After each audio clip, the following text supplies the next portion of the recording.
Bonjour, nous sommes le lundi 12 mai 2025 et le sujet est Amazon et la robotique et ses avancées dans ce domaine. Précédemment, on avait vu l'intelligence artificielle. Ici, c'est Amazon qui dévoile Vulcan, un robot d'un nouveau genre capable de ressentir le toucher. Donc de plus en plus poussé au niveau des sens. Et surtout, une grande partie des entrepôts sont justement dotés de robotique de plus en plus avancée. Est-ce que tous les entrepôts verront les employés humains remplacés? Peut-être d'ici 10-15 ans, dans une bonne partie. Amazon franchit une nouvelle étape dans l'automatisation avec Vulcan, un robot d'entrepôt doté d'une sensibilité tactile et conçu pour manipuler les objets avec précision et travailler aux côtés des humains. Jusqu'à quand? N'oubliez pas de vous abonner pour plus de news sur le monde de la high-tech ainsi que les bons plans, également sur mon Twitter et en description sous toutes mes vidéos. Vous pouvez les retrouver dans mes playlists.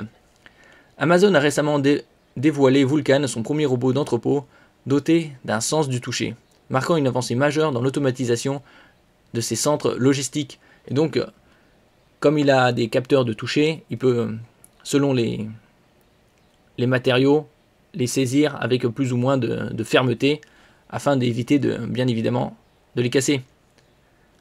Conçu pour travailler aux côtés des employés, Vulcan est capable de manipuler environ 75% des articles stockés, une tâche auparavant réservée aux humains. Donc déjà 3/4. En ce qui concerne le dernier quart, peut-être d'ici 5 ans, ce sera réglé. Vulcan se distingue par ses deux bras robotisés, l'un équipé d'un capteur de force, réorganise et place les articles dans les compartiments en tissu des étagères, tandis que l'autre, muni d'une ventouse et d'une caméra alimentée par l'intelligence artificielle, on s'en douterait, extrait les articles avec précision. Les capteurs de force permettent à Vulcan de détecter le contact avec un objet et d'ajuster la force et la vitesse appliquée afin d'éviter d'endommager les articles qu'il manipule. Et donc, bien évidemment, l'intelligence artificielle, la robotique, avec plus en plus de mouvements et donc des robots humanoïdes qui pourraient probablement d'ici 5 ans, ça dépend le nombre d'investissements, les milliards injectés, remplacer beaucoup d'êtres humains. Donc ils seront obligés de trouver un autre emploi. Son système d'intelligence artificielle, entraîné sur des données tactiles et de force, lui permet d'apprendre de ses erreurs et d'améliorer ses performances au fil du temps. Surtout avec l'accès à très haute vitesse aux données. Par exemple, quand il détecte un objet, il sait sa composition, sa fragilité, et donc ajuster les pinces pour le saisir.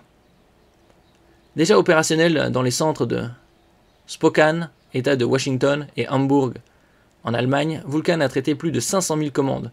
Il est principalement utilisé pour récupérer des articles situés en haut et en bas des étagères de 8 pieds de haut, réduisant ainsi les efforts physiques des employés. Surtout qu'ils doivent manipuler des tonnes de produits chaque jour. Bien qu'Amazon affirme que Vulcan soit conçu pour compléter le travail humain plutôt que de les remplacer, son déploiement s'ajoute aux 750 000 robots déjà présents dans les entrepôts de l'entreprise, suscitant des préoccupations quant à l'avenir des travailleurs humains.